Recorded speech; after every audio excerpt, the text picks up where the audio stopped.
Hello, and welcome back to my channel. My name is John with Good Burger Reviews, and I'm here to do a brand new 2025 movie review.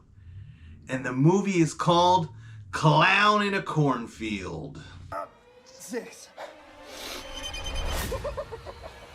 Yeah, very funny, man.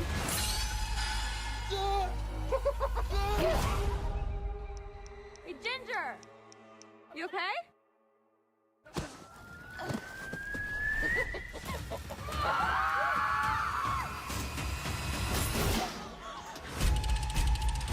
There's a psycho dressed up like Brendo, trying to kill us! This movie is starring Katie Douglas, Kevin Durant, Will Sasso, and Aaron Abrahams. It is a slasher about a clown that is going after teenagers in a Midwestern town.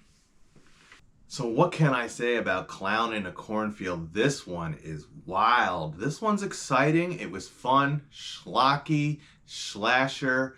Just another confirmation that the 1980s slasher is back. And this one was in comical and horrific form. When I think of movies that it reminds me of, there are so many. I mean, this movie is a blend of multiple movies that have been out there throughout the ages, especially 1980s, but there's some 90s references as well in this one. I think of, It because of the clown, the whole clown factor, and I think of Children of the Corn, this playing out in a cornfield in many parts, many scenes. I had just referenced the movie Field of Screams, which was starring scarecrows, but you would have thought it would have been in a field.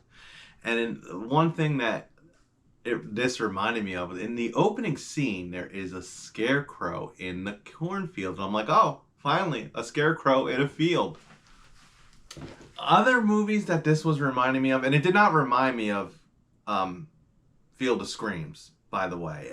Field of Screams, you can check out my review on that one. That was a streamer. And I'd said in my review of that Clown in the Cornfield would mop Field of Screams up, and it definitely does. This one was very good with tension, very meta. So there was it was like a meta 80s style slasher, because this thing was totally about the 80s. When it came to the way it was done, the way the characters were, and even one of the girls said, I feel like I'm in an 80s horror movie, and she says, I'm gonna be next, and then it turns out, yeah, she was next. So, weirdly enough, this movie also reminded me of Casper, and the reason why I say the main star, the girl, her name is Quinn, and her dad is Dr. Maybrook, and they were giving me this Casper vibe. Why? Because they reminded me, the way they interacted, the way their relationship was just like the dad and daughter in Casper, Christina Ricci and Bill Pullman. And they had that very same dynamic, and I was thinking the same thing about Paul Rudd and Jenna Ortega. Their dynamic in Death of a Unicorn was also very similar. And I thought, okay, here we go. And again, I'll bring up my minor gripe that I've been bringing up, the Babadook thing. It's our main character is grieving. So there is a part where she meets a guy and she's talking to him and she spills the beans. Oh, my mom died last summer. Her dad's a single dad. So we got the whole single parent grieving family thing again. And they are new. They just moved into town. So this movie is loaded with lots of tropes. I mean, it is trope central, actually. Just like I said in Until Dawn, check clown, check cornfield, check scary looming old man, check stupid creepy adults that act country style, check. I mean, there's so many check marks with the tropes on this one. But like Until Dawn, it was done quite well. These tropes were spot on, and they were entertaining, and they were fun. And it was very fun because I didn't think that this Shudder movie was going to have a comical blend to it. I really thought it was going to be, I saw some comparisons to Terrifier, so I thought it was going to be a little bit more hardcore. But again, this was gory, but gore approved. I wasn't beyond nasty. It was, you know, the gore was there when it was needed, when the kills happened, but it wasn't overdone. It wasn't just to be disturbing. And I'll tell you what, there were some really great kills in this one. Some of them were quick, but some of them were really, really cool. And I will tell you, the one girl gets it with a pitchfork from Frendo the Clown, or Fendo the Clown, whatever his name is. Again, more movie blends coming out here in this one because there were so many that it seemed to pull from. There was a big Founders Day theme, and Founders Day and Thanksgiving style theme, because the way the town was, the way the characters were, but it was also taking place on Founders Day. So I didn't know that, you know, and I thought, oh my gosh, when I first realized it was Founders Day, I'm like, no, not a Founders Day slasher again, because I wasn't a big fan of Founders Day. Founders Day did find its way onto my most worst movies of the year list. But I think this one definitely mops up the floor with Founders Day as well. This would have been a better Founders Day because the characters in this one, though tropey, though schlocky, they were likable and fun. The young ones and the one old one, her dad was likable. The other adults in the film are likable for what they are, but they're, you know, the creepy townies. The creepy townies that have lived in this town, most of them 30 years or more, and we'll get into what role they play in. A little bit of Scream, a little bit of Friday the 13th, and this one was running through the cornfields in the night. I mean, it was really fun with that. It was definitely meta. It definitely had the Friday the 13th vibe as well because of the schlocky 80s style of it and the way some of the kills were. There was also this whole generational thing, and I've mentioned that in a few movies that we've talked about on the channel already, where, well, first off, starts off, opener, throwback, 1991, Cornfield, clown, really cool. It wasn't like a super Scream opener, but it was a nice opener. You know, there was a kill, and, you know, it flash forwards to the future. It flash forwards to current day.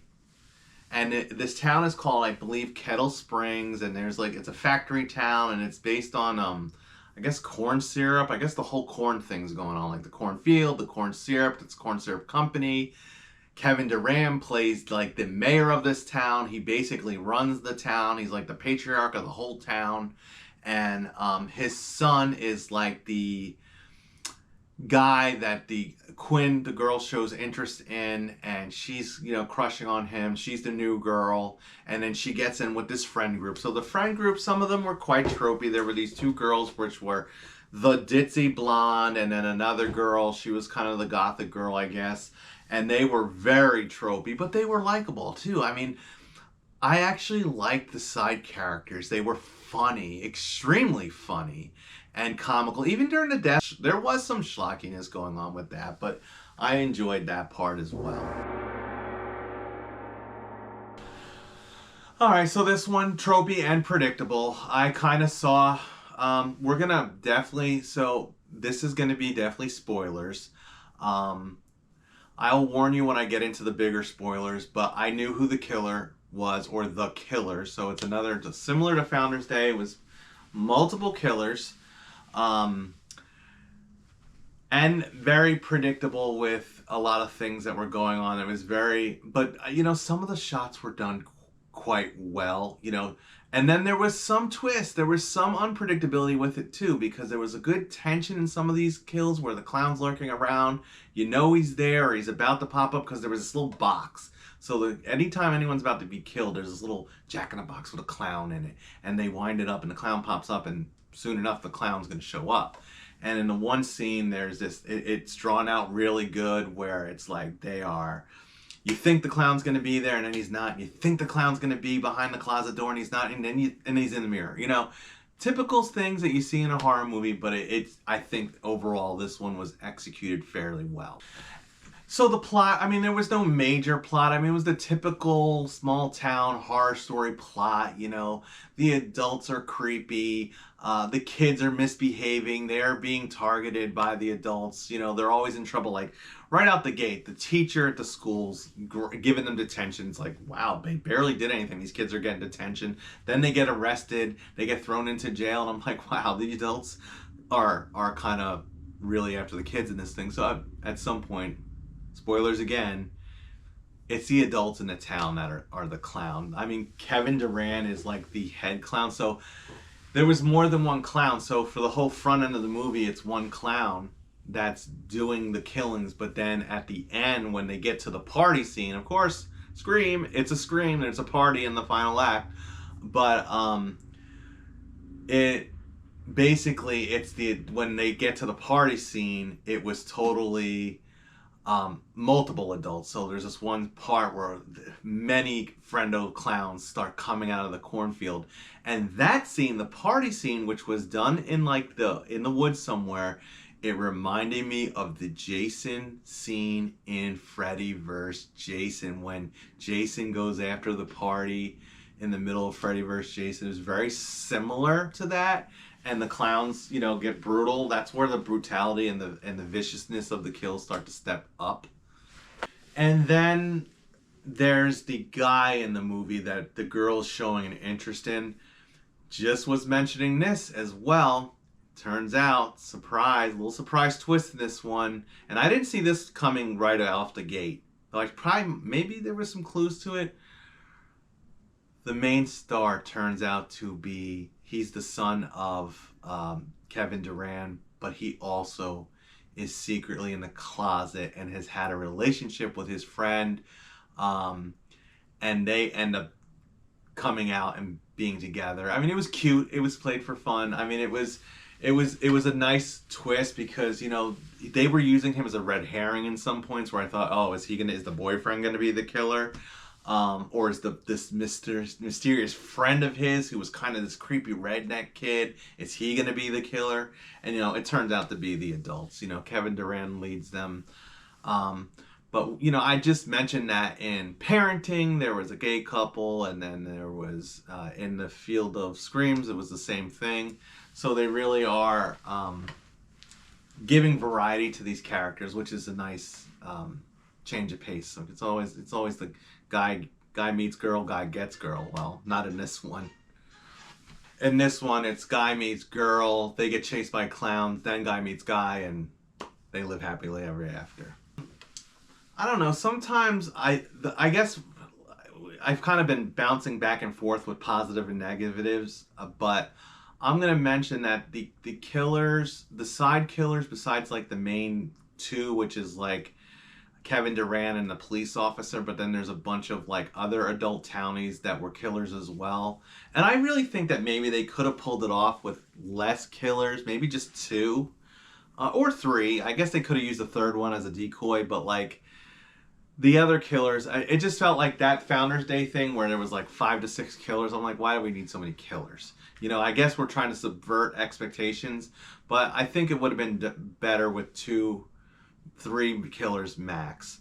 Another positive that I have on this one, the music was decent. There was a good soundtrack going on this. It was a mix of modern plus throwback songs in there. Really neat. And there was like this whole generational thing where like, it was definitely like a thing where it was like the Gen Xers versus the Gen Zers. For sure. I mean, it was very apparent that there was like this battle between the generations. And then there's this whole speech by Kevin Durant. And when he comes out at the end, when he walks out at the end as the final clown, he looks like the Joker from the Joker movies, the Joker and Joker Folie à Deux, Joaquin Phoenix Joker. He totally had that same type of face, same type of body frame as well. And I noticed like, after seeing Kevin Durant and Abigail, I was like, did he lose weight? Like, did he lose weight specifically for this role? Because he looked like he had lost weight. So, but he looked like that Joker. And Frendo the clown, when they had the mask on, Frendo doesn't look like the Joker, really. I mean, he's his own style clown. I mean, he's a clown. He's a typical what you would see from an attack killer clown. But, you know, there was no specific style to this clown except for, you know, the clown mask and the clown makeup. So some of them had masks and some of them had makeup. And I did like the sheriff. He was funny and kind of cringy at the same time. But I've seen him in things before. I've been a fan of him. I've seen him in TV shows and stuff. And the main girl, you know, I mean, she kind of had this, like, she was given some one-liners. Some were really good. I mean, overall, she did well. Some of her one-liners were kind of tropey and goofy. You know, there's this whole thing where she's getting chased by the clown, and there was this whole part where, like, she wasn't listening to her dad, wasn't taking stick lessons. There was this whole thing, like, again, it was the whole Gen X and Gen Z thing. Like, there's this, you know, she busts out like, oh, I should have listened to my dad when he wanted to teach me how to do stick, and I never learned how to drive stick. And now because she didn't know stick, the clowns are about to get her, and they do end up capturing her. But, and then there was this whole other part where these Gen Zers, the teen kids, end up getting into into this house that they'd escaped to, and there's this rotary phone. There's no cell service where they've been. Of course, we've taken the cells out of the picture so that they can't call. And I thought to myself, even if they called the cops are crooked in this town, so who are they going to call? Ghostbusters? But they ended up not being able to even know. They couldn't even use the rotary phone. They're looking at it, they're like, where's the buttons? And I was dying of laughter. There was some other Gen Xers in there dying of laughter during these parts where the Gen Zers were fumbling all over older technology. Call 911. Where's the button, Jen? What is this? What What kind of phone is this? Kills overall good. Killer motives, they were okay. It was like this whole like, oh, you know, we're taking back the town, and you know, we're not gonna let these generational people come in and you know, do it there. You know, there was this reference like, oh, in the 1960s it was hippies, in the 1990s it was, you know, like the dudes, and you know, now these modern days, it was always every 30 years. So Kevin Durant was okay. I love him. I loved him in Abigail. He did all right for this. I kind of was expecting a little bit more from him. We'll get down to business on this. I'm going to give it a good burger. I mean, I did thoroughly enjoy it. I laughed a lot. There was great tension. Overall, I mean, with the ups and downs of it, overall, it's a good one. I mean, I think it'll have decent rewatchability factor. It's nothing super original. It's stuff that we've seen before, but it was fun, executed well, and worth the watch. I mean, if you like slashers, definitely go out and see it. Any slasher fan will enjoy this. So before I go here, if you can just go ahead, tap the notification bell, give it a like, give a subscribe, maybe put a comment if you saw the movie, what you liked about it, if there's any other movies you're looking forward to. I know I'm definitely pumped up for next week with Final Destination. See you guys soon. Thanks for stopping by.